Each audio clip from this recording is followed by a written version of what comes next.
Hello, and welcome to the training series for the SU-25T Frogfoot. In this video lesson, you will learn about the various navigation and autopilot modes that the aircraft provides for you. Hopefully you've taken my advice and sought out additional information with regards to the principles of flight and flight mechanics, as they will help you significantly in these remaining flight control tutorials. This lesson assumes that you've already watched Part 1 and Part 2 of this training series. If not, links to them are provided in the description below. The SU-25T's navigation is provided to you through several different interfaces. The primary analog navigation instruments are these two right here.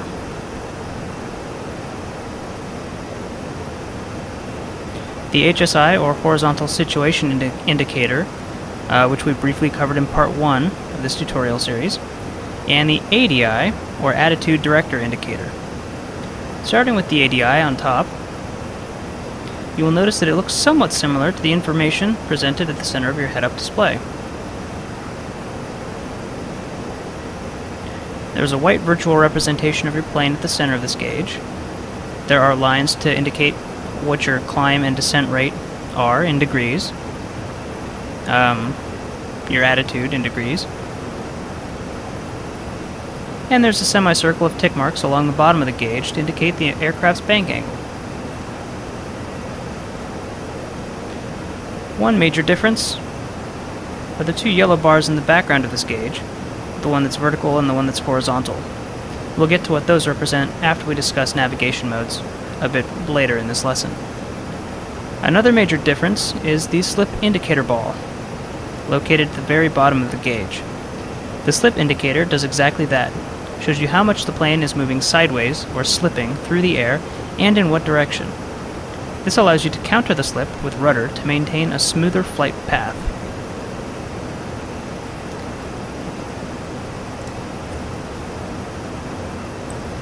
Allow me to demonstrate with a simple turn. As I bank the plane to the left, you'll notice that the slip indicator slides to the left as well. This actually indicates that I'm slipping to the right. Think of turning in a train or a car. When you turn to the left, you feel your body continue to be pushed to the right. It's the same principle here, except instead of just you feeling like you're being pushed to the right, your entire plane is actually still sliding slightly to the right while you're turning left. This gets back into the principles of flight and flight mechanics material that you were supposed to read up on your own, but just like in the previous lesson, where I told you that a turn is actually splitting the lift force between keeping the plane in the air and moving the plane towards a direction, this is the same thing, except it is the forward momentum of the plane that is being split between continuing on the existing straight and level path, say this direction, and also the momentum change going in this new direction. So you're effectively you're splitting the force in half. Part of the force is going your old direction, part of the force is going your new direction. Similar to drifting in a car, you will eventually start traveling the way that you're facing, but it's not the most efficient way to switch directions. In order to counter the slip, which will result in a sharper, more efficient turn with less energy loss to slippage, you add a little bit of rudder input in the direction that the slip indicator has moved. Generally the same direction as your turn. Turning right, add a little bit of right rudder. Keep the slip ball centered. Turning left, same thing. The goal is to keep the slip indicator centered at all times, as often as you can, as much as you can. Now also, it should be stated that in the context of this simulation, it's not imperative to pay all that much attention to the slip indicator. I mean, you can play the entire game without ever touching your rudder pedals. The plane will slip slightly, but you can generally counter it by changing your turn. So if you have a joystick that doesn't have a rudder twist, or you don't have rudder pedals, you'll be fine. I mean, you'll find that your turns might not be as maneuverable as someone who is correcting for slip, but you shouldn't ever find yourself crashing or catastrophically losing control because of a little bit of slippage. Now let's take a look at the HSI. You'll notice at the top of the gauge there are two numbers. The one says 0, the one says 164. The number on the left is the distance remaining until your current waypoint, while the number on the right is the heading you need to face in order to arrive at that waypoint. There's also two sets of needles. They look like arrows on this gauge, and they indicate the direction you need to fly to reach the current waypoint, as well as which direction your current flight path is located. Is oriented, I should say. The double white bars in the middle of the gauge, I'm sorry, the two white bars, the vertical and the horizontal bars, not the needles, are instrument landing localizer and glide slope bars, and we'll discuss them in more detail in the next part of this training series that deals with landing. But let's talk a little bit about the flight path and the waypoints.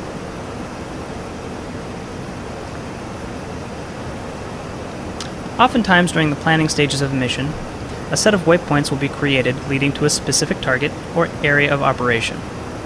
The direction of travel between these individual waypoints makes up the pilot's flight path. The flight path will often be set up to avoid as many known enemy anti-air emplacements as possible and keep the pilot out of harm's way as long as possible so that they can effectively reach their targets and employ their ordnance.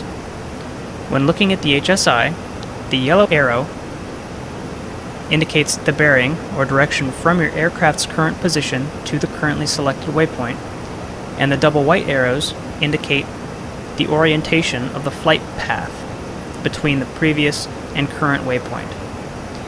If you are forced to deviate from your flight path for whatever reason, be it an unexpected SAM attack or just deviating to investigate something that looks interesting, you can always reacquire the flight path by flying perpendicular to the double arrows with them oriented in the same direction as the waypoint bearing arrow until the yellow bearing arrow has reoriented itself within the two white flight path arrows.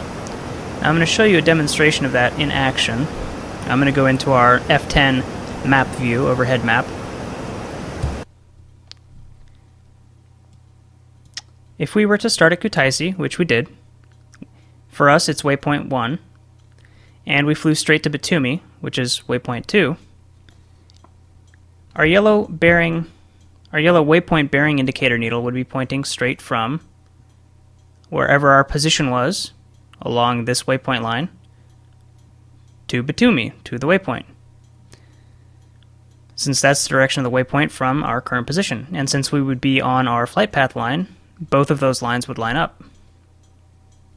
If, however, as we have done, we took off from Kutaisi and flew over Sanaki Kolki first, and then we looked at our HSI, our bearing indicator needle is going to be pointing from us to Batumi, as we would expect, but our flight path line is still going to be oriented from Kutaisi to Batumi.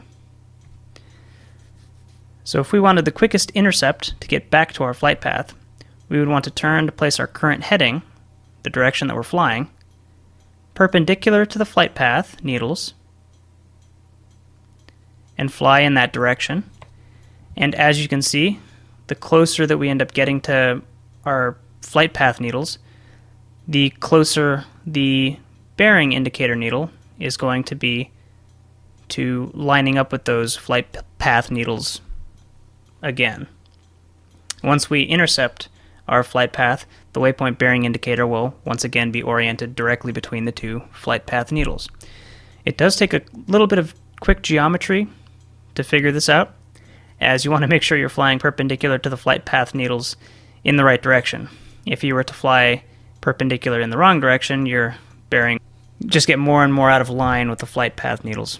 If in doubt, you can always fly towards the waypoint bearing first for a little bit, and then that should give you a good indication to determine the best direction to fly to intercept your existing flight path. Or you can always use the flight director. We'll be getting into the flight director very shortly.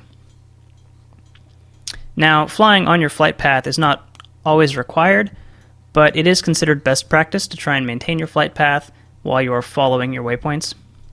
Luckily, the autopilot can quickly get you back on track, and even fly you straight to your target. We'll get to that in just a second. First, I'm going to go back into our cockpit view by pushing F1, and I'm going to enter our navigation mode by pressing the number 1 key on the number row at the top of the keyboard. You should notice your head-up display change with a few more symbols and numbers on the screen. And let's go through these one by one. First, the lower left, you'll notice this ENR. That's actually the navigation mode that you're currently in, and it stands for En Route. These are your mission waypoints. They lead you through your mission. If you press the number row number 1 again, it'll switch to RTN mode, which is short for return mode. And that'll direct you back to your origin airport by default, or you can cycle through different airports in the region. We won't get into this navigation mode until the next part of the tutorial series. If you press the number row 1 one more time, it will cycle to LNDG mode. As you've probably guessed, this mode will provide you with proper glide slope information right on the HUD during landing. As with RTN mode, we'll get into this more in depth in the next part of this series. If we press the number row 1 key one more time, it actually cycles out of the navigation mode and just gives us a clean heads-up display again.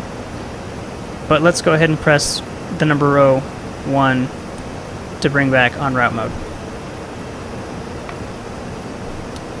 The number on the bottom right of the head-up display indicates what the current waypoint is. It'll automatically increment to the next waypoint once you reach the current one. The number at the bottom of the HUD is the distance to this waypoint, and the circle in the center of the HUD, it's going to be somewhere in the center of the HUD, is the flight director. That's this guy right here.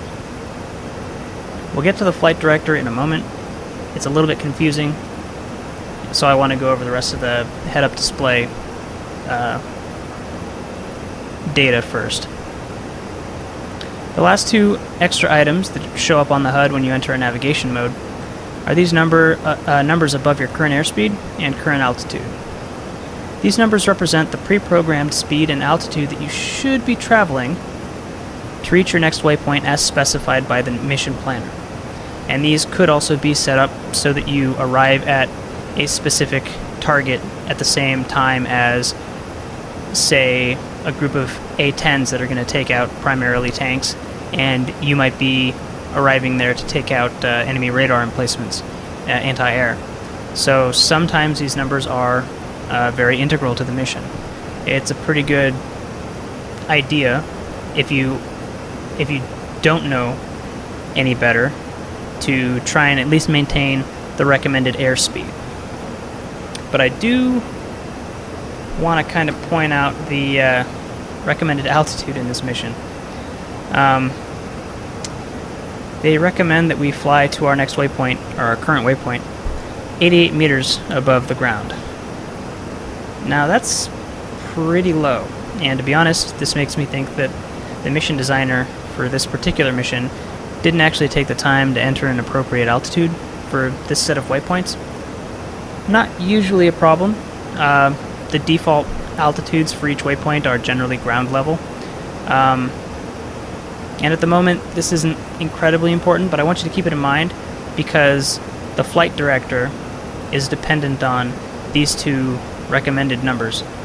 And sometimes if the altitude is not set correctly, if it's set to ground level, the flight director will actually fly you straight into the ground. Not entirely sure whether this is a bug or intended behavior, but it has happened on more than one occasion to myself and my friends, including while I was putting this video together.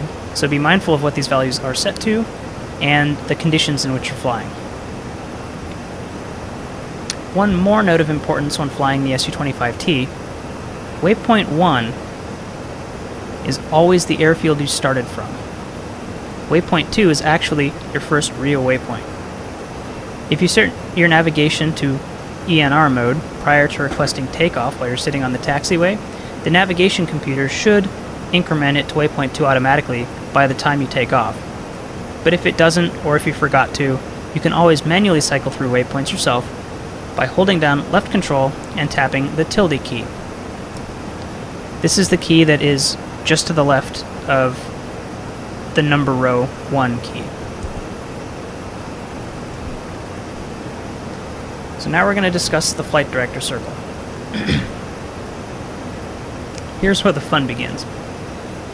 The flight director circle is an indication of the attitude you need to hold the aircraft in order to intercept your flight plan at the recommended inter-waypoint altitude traveling towards the current waypoint. So basically, if you follow the flight director, in theory, you should be setting yourself up exactly the way the mission planner intended. We've already established that the recommended altitude here is not appropriate for the flight director. So I'm going to give you a quick demonstration on what you should do, and then I'm going to show you how we're going to compensate for the altitude not being set correctly in this particular mission. So we're set on route mode. We're set to waypoint 2, which is actually our first waypoint. We're just flying near Kutaisi. Here we are. So here's Kutaisi. This would be our waypoint 1. Here we are. I know, because I've flown this mission several times, that I'm sorry, not Batumi. It's this little small airport over here with all the targets on it, in between Kabuleti and Batumi airports. That is our waypoint 2. So if I look at our HSI, you'll notice that the bearing I need to turn in order to point towards the waypoint is actually coming up. And my flight path, I'm actually flying perpendicular to my flight path right now. So if I leveled out and flew this way, eventually these two arrows would come together and I would be able to just turn to the right and fly straight towards my target. Actually, I don't know if you can notice it, but they are, since I'm kind of flying in that direction, they are slowly getting a little bit closer to each other. But it's not going to be enough to make that big of a difference. The flight director, which is the circle in the middle of our HUD, and is also represented by these two attitude indicator bars on the ADI, is actually telling me that I should turn the plane to the left in order to intercept my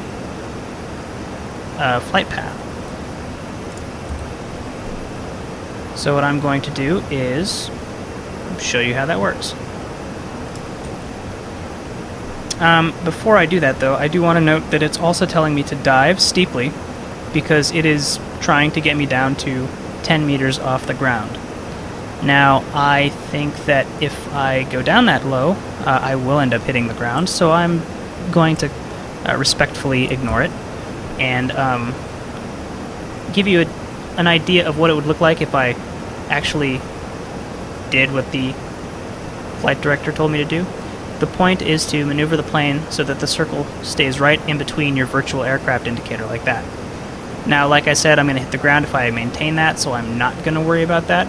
I'm just going to try and keep it centered horizontally on my HUD, basically right in between the middle of my virtual aircraft, but I'm not going to pay attention to where it is on the vertical axis of the HUD. I'm just going to kind of leave it at the bottom. So you'll notice that it had me turn to the left a bit first, and you'll notice that my attitude indicator needles are also level. Now it's having me turn a little bit to the right. What it's actually having me do is intercept this at a nice gentle curve. So by the time I reach my waypoint, both of those needles will actually be aligned. I'm actually going to, now that I've realized that, I'm actually not going to follow my flight director. And I know that I need to fly this direction to intercept my flight path, so that's what I'm going to do. I'm going to put my flight path perpendicular to my heading. And luckily my flight path is actually 0 to 180 and my heading is 90, so that actually is pretty fitting. And you'll notice that as I fly this direction, my waypoint bearing needle is going to slowly turn itself, or move itself until it is oriented right in between the flight path indication needles. And I'm going to wait till it's almost perfectly centered.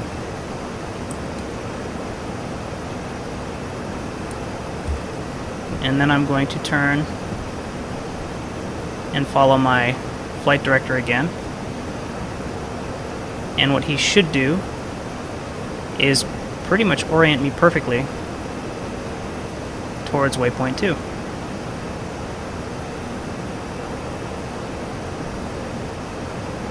So I'm keeping the flight director in the middle of my HUD, just on the horizontal axis. Again, it would try to drop me down to 10 meters off the ground if I were to actually try and meet it, which I don't want to do.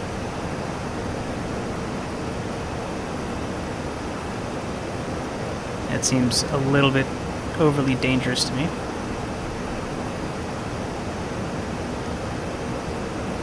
So you'll notice that as I follow it over to the left or to the right, the closer I get to my flight path, it'll actually slide itself a little bit more, so that I have to keep basically straightening the plane out to keep it in the center. So it's automatically directing me in the right attitude to fly, the right orientation and everything, to maintain my preset waypoint information. If I'm supposed to be flying towards my waypoint at 2,000 meters in the air, it's going to tell me to climb until I hit 2,000 meters, and then it's going to center itself on the HUD. If I have a very steep climb angle, it's actually going to drop a little bit, so that, I mean, it's going to slowly drop itself until it's centered once I hit 2,000 meters of altitude. If I need to turn one way or the other in order to get onto my flight path and maintain my bearing to the waypoint, that's what it's going to do. It's going to gracefully, I guess is the word I'm looking for, kind of merge me into the flight path and bearing. So the flight director is actually a really powerful tool. It's a tool, and it's directing you, obviously, so that you can be on your flight path and at altitude to reach your next waypoint.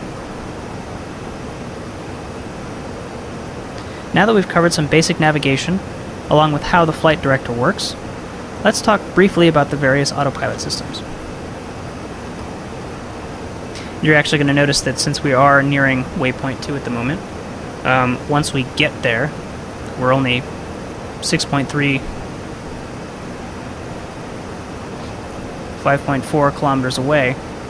Once we get there, the waypoint number will automatically increment to waypoint 3, and the flight director will turn to indicate the new attitude that we need to hold in order to head towards our next waypoint. And the needles down here will also change to point to the new waypoint, and these bars here will also change to reflect what the flight director is telling them. So here we go, 3, 2, 1, waypoint 3, and that wants me to turn to the right.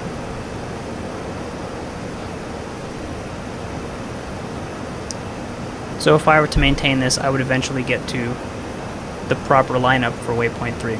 I am not going to do that at this point because I want to get into autopilot stuff. Now I want to go over a couple of noteworthy things with regards to the autopilot. The first noteworthy thing with regards to the autopilot in the Su-25T is that it directly controls the trim of the aircraft. The trim of the aircraft, not the flight surfaces, but it actually modifies the trim of the aircraft to maintain whatever function it's performing. This means that if the autopilot is in the middle of, say, turning the airplane to follow a waypoint change, and you disable it in the middle of the turn, the airplane will be trimmed to continue the turn once the autopilot is turned off, because the autopilot has not had a chance to recenter everything to put the aircraft back into a neutral balance. This is often a very difficult concept to grasp for pilots who are used to an autopilot being a separate entity in other aircraft. Usually you turn the autopilot on, it grabs the control surfaces, it manipulates them however it needs to, and then once it's turned off, the flight controls are returned to a neutral, or whatever trim position the pilot was already flying at prior to engaging the autopilot. So it's a difficult concept to get used to. This autopilot will also actively try to fight any control inputs you make while it is enabled. It can lead to confusion, loss of aircraft control, and crashes, so be mindful of the state of the autopilot systems before you start trying to maneuver the aircraft. Let me actually give you a quick demonstration of that.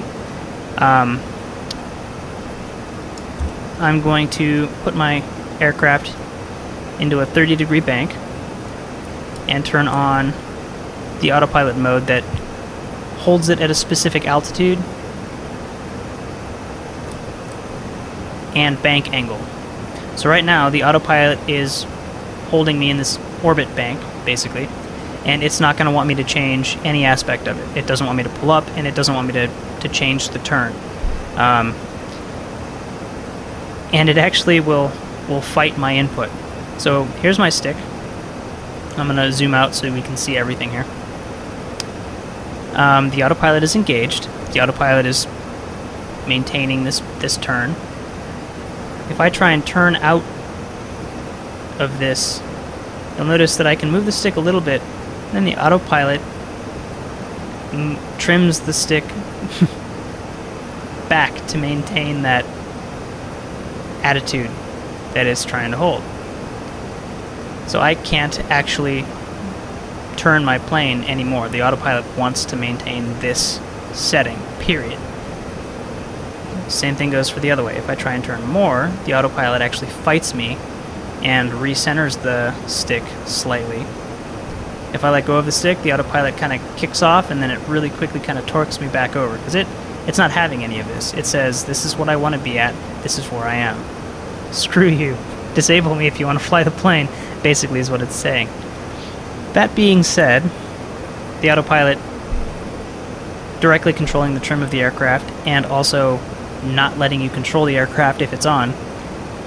I'm going to start by saying that holding down left alt and pushing number 9 on the number row up on the top is how you turn the autopilot off. That's how you disable the autopilot in this plane. That's the first autopilot key you're going to learn, is how to turn the thing off.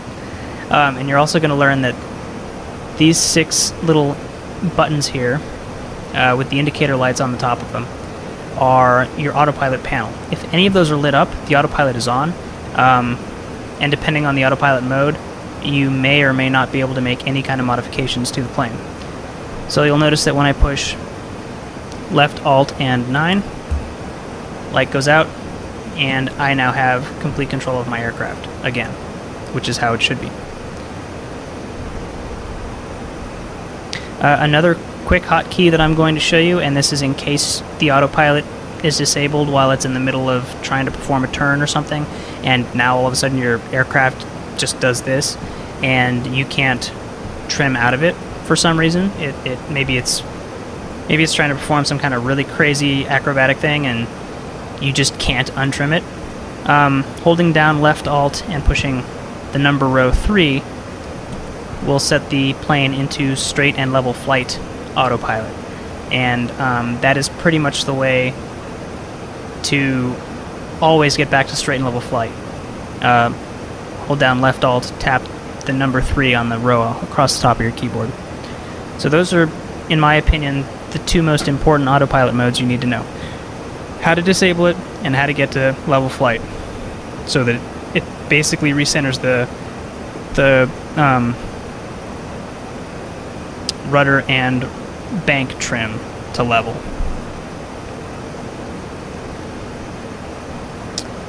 Now what I'm going to do is, as you can see with straight and level flight, there are 2 indicator lights turned on here. I'm actually going to disable my autopilot really quick. I'm going to set my waypoint to waypoint 2, which is that one, and I'm going to engage the route following autopilot mode. The autopilot will attempt to follow the flight director, and this is important. It'll follow the flight director along the specified list of waypoints. So this means that if, in our case, the altitude that it's supposed to hold is set to 10 meters, when I hit Alt-6, which is the route following mode, the plane is going to violently bank down to try and get down to 10 meters of altitude, and also turn sharply to try and spin around to get back to waypoint 2, which is now behind us. So here this is, I'm going to demonstrate it for you. Now if I let the autopilot continue to do its thing, I'm going to hit the ground. So I'm going to disable autopilot with left Alt 9, and I'm going to pull up. But I did want to show you what tends to happen if a mission planner does not specify altitude and you try and use the route following following autopilot mode to get to a specific target. Your plane will look like it's going to crash into the ground, because it probably will. Now, if the altitude, the requested altitude, is set to something sensible, up there, like it says 300 meters and you're right by the ocean, the chances that you're going to hit the ground are pretty low unless you're about to fly into a mountain.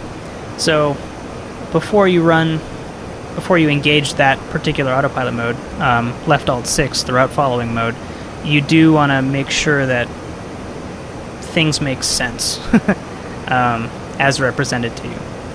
So the specified altitude to this waypoint should be a respectable altitude, even if it's low, as long as you know or have a pretty good feeling that it's not so low that you're going to be in the dirt, that's fine. But you definitely want to keep an eye on that. You can also hit the A key if you're in a navigation mode, and it will automatically engage, as long as there's no other autopilot modes set up. It will automatically engage the route following mode if you're in either en route mode or return mode or landing mode. And if you are currently in a waypoint mode or an autopilot mode, it'll actually disable the autopilot. It's a little too confusing for some people, so I generally tell people to stick with the left alt number combinations until they get the hang of it, or bind them all to joystick commands. If you have a shift function on your joystick where you can shift the keys and basically make a separate button press for the same key, it's useful to have the autopilot set to a bunch of shift buttons. There's 7 autopilot modes.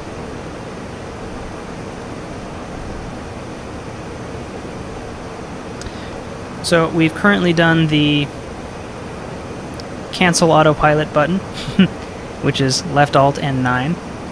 We've currently done the straight and level flight autopilot mode, which is left alt and 3. And we've also done the route following mode, which is left alt and 6. And as I've already said, the route following mode will not only follow waypoints, but if you're in the RTN waypoint mode, it'll follow those waypoints to the setup for your landing. And if you are in LNDG mode, it will actually pretty much fly the plane on the proper glide slope. You have to moderate the speed. The autopilot does not have anything to do with the speed of the aircraft, but it will fly the airplane as if the airplane was going to come in for landing. Let's go over some of the other autopilot modes.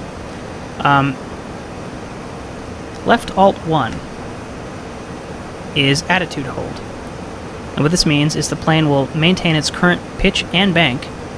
It's useful for maintaining climbs, descents, or turns with altitude changes. So if I were going in on a target and I release all of my ordnance, and now I pull off the target and I want to climb and turn away at the same time, I can hit left alt and 1, and the plane will maintain my pitch and bank, and I can scan for more targets in the area as I climb away to safety. I can make sure that there aren't any SAMs being fired at me. This is a great autopilot mode if you need to get away and you need to look around and you don't have a track IR or head tracking software. And something to note, my speed dropped significantly during that climb because I'm only at 75% engine RPM. So you want to make sure that you speed up if you're climbing or slow down if you're descending, because the autopilot doesn't modify your speed. Let me go ahead and do left alt 3, and that'll switch me back to straight and level flight. Then I'll show you the next autopilot mode.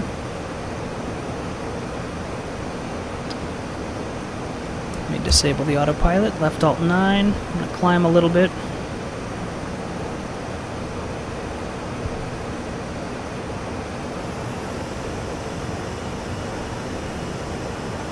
The next autopilot mode that I want to get into is an altitude hold and a roll hold. So it'll hold your altitude and your bank angle. This is useful if you're flying at an altitude that you want to be at, a nice safe altitude in the air, or at least one where you can observe ground targets or observe anything else for that matter. And you want to set up an orbit so that you can spot targets, identify them before going in for an attack run. Since the Su-25T does not have any kind of data sharing suites installed on it, it is very difficult for an Su-25T pilot to find and identify targets unless they're radar targets and it can attack them with anti-radiation missiles, or unless the targets are very obvious on the ground, like directly at the waypoint that the Su-25 has been sent to.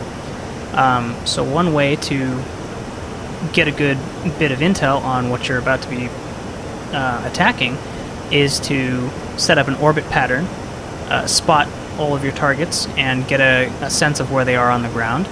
And then, after you've figured out a general area, pull off and then come back in and attack. So what I'm going to do is I'm actually going to fly towards my waypoint here, waypoint 2, which is the first target range. Now I'm getting to about 7 kilometers out. I'm actually going to turn this way. I'm going to take a look at my bearing. I'm going to put it at about 45 degrees. So there's my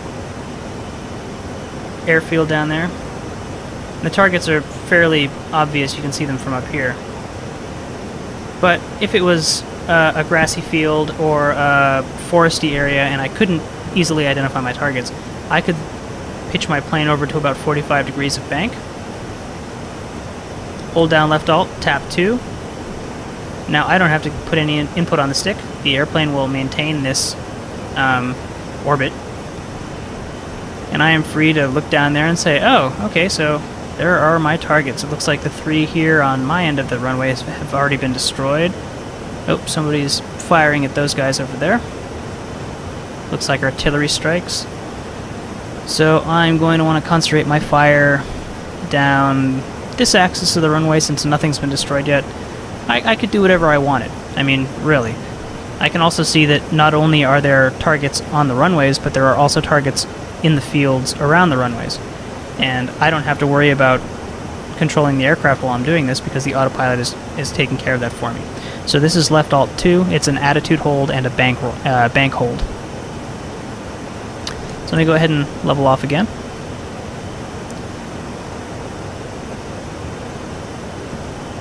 I'm going to cancel my autopilot and dive slightly.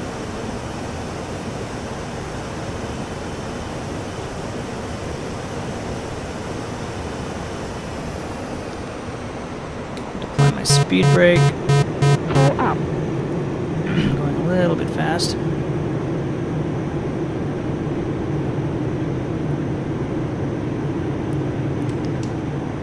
Okay, retract my speed brake. Left Alt and 4. Now this autopilot mode is a barometric altitude hold. So as you'll notice, as we get closer to this mountain, my plane is not reacting. It's not trying to follow the terrain. It is holding this barometric altitude. So before I hit the mountain, I'm actually going to disable it and pull my nose up a little bit to get over it. This is useful if you're flying over a set of mountains and you just want to make sure that you're flying straight and level. Honestly, I don't really use this autopilot because left Alt 3 does pretty much the same thing. The level flight autopilot. This is, I mean, I can't really think of any uses for it, to be honest with you. I would just do straight and level, and if I needed to, for whatever reason.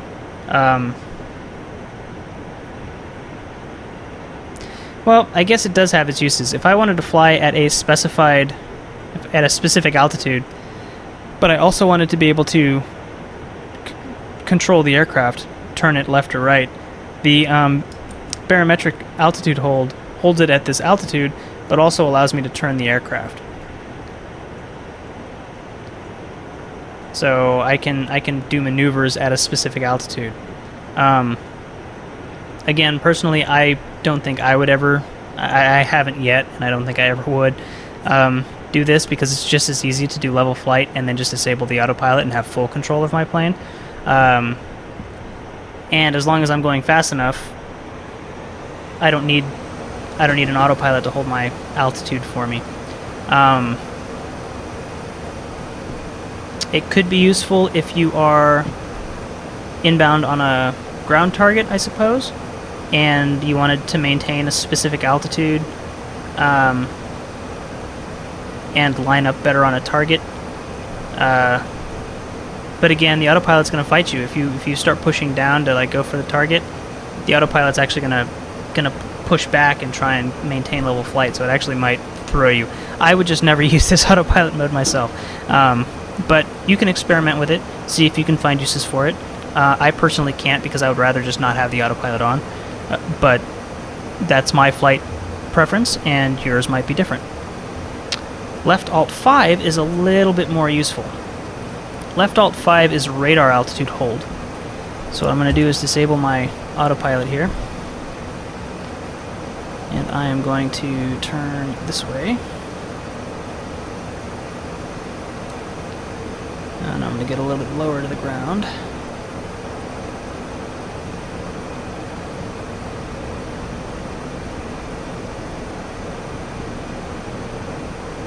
Let's say about 200 meters off the ground.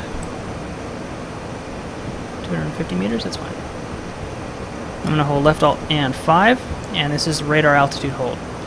So what it's going to try and do is maintain my 260 meter radar altitude. As I go into the mountains, it is going to automatically adjust the plane for the changes in the elevation of the terrain. It does have a limit in the amount that it can actually modify your pitch, and again, this is not something, it's not going to be moderating your speed, so as it's climbing you're going to want to increase your throttle, and as it's descending you're going to want to decrease your throttle, but it will do a fairly decent job of maintaining whatever altitude you set it at. This is actually a really cool autopilot mode if you want to fly low and fast through mountains. It might not be the smartest idea because, as I said, it does have limits on how much it can modify your plane's attitude to avoid the terrain. And like right here, we're flying straight into a mountain. I'm getting a little bit nervous.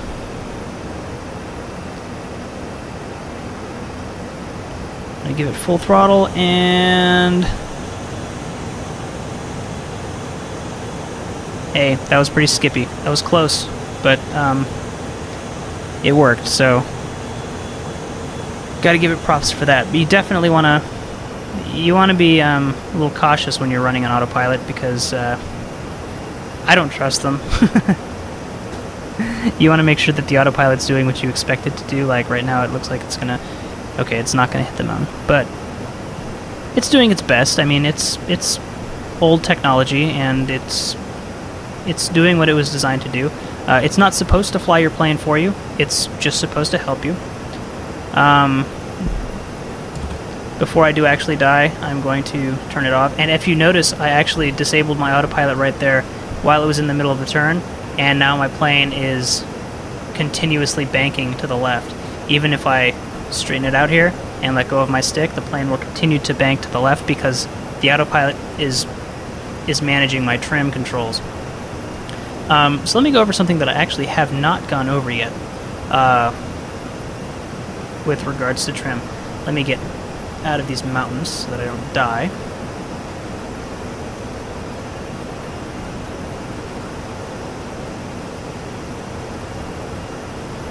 It's not a bad thing. I mean, once you realize that your autopilot is off and your plane is turning one way or the other, it's usually not that difficult to retrim the aircraft so that there is no more spiraling. Like right now, I'm just holding the stick a little bit further to the left. Fuel 1500. And that was just a fuel indication. I'm at about half a tank.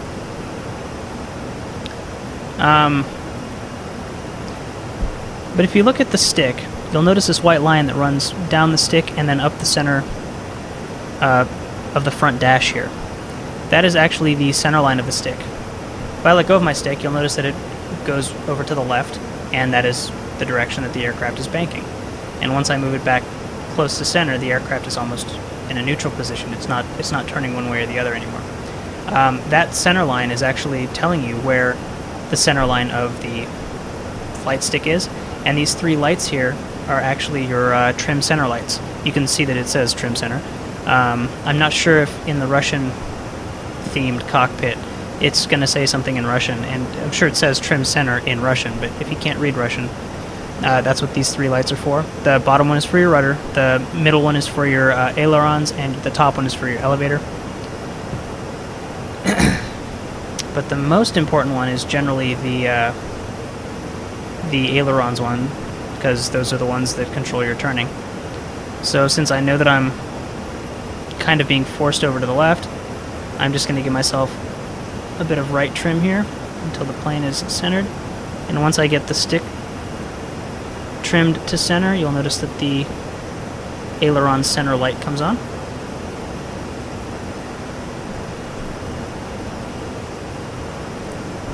I'm also going to try and give myself a little bit of nose down trim here, level myself out. And that could have just as easily been accomplished by pushing left Alt and 3. The plane would have automatically leveled itself for level flight. But it's sometimes good to just check yourself and make sure that you still know what you're doing. Now, in any of these modes, you can hit the left Alt and tilde key to temporarily disable the autopilot. And then once you let go, it will resume the autopilot mode that you're in. So, for example, if you were in... Let me disable this. If you were in left Alt 1, which is the attitude and bank autopilot, where I could climb at a specific angle and a specific bank,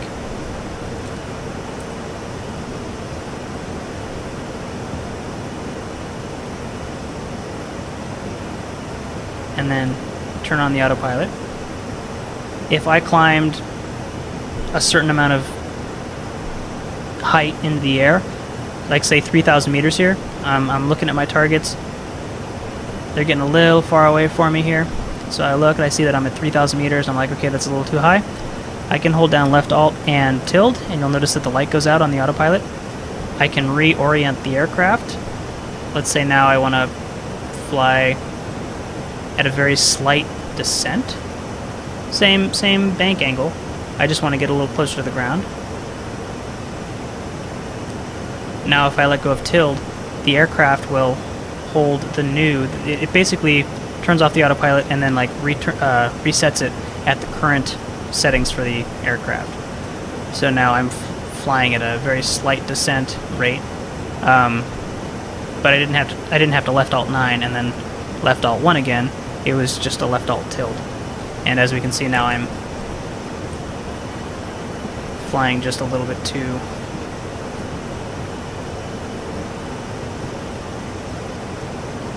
sharp of a turn, so I'm going to level out a little bit. Still doing left alt 1. I just used alt tilde to temporarily cancel. Now I'm flying over the sky, and I want to get a little bit better angle on him. Let go of alt. Let go of tilde, actually. And there we go. I can reorient my plane as I am using the autopilot, which is kind of a cool feature. This basically concludes this lesson on navigation and the various autopilot modes that are available to you in the Su-25T. I highly recommend you get some practice with these various concepts and the different modes of both the navigation and the autopilots.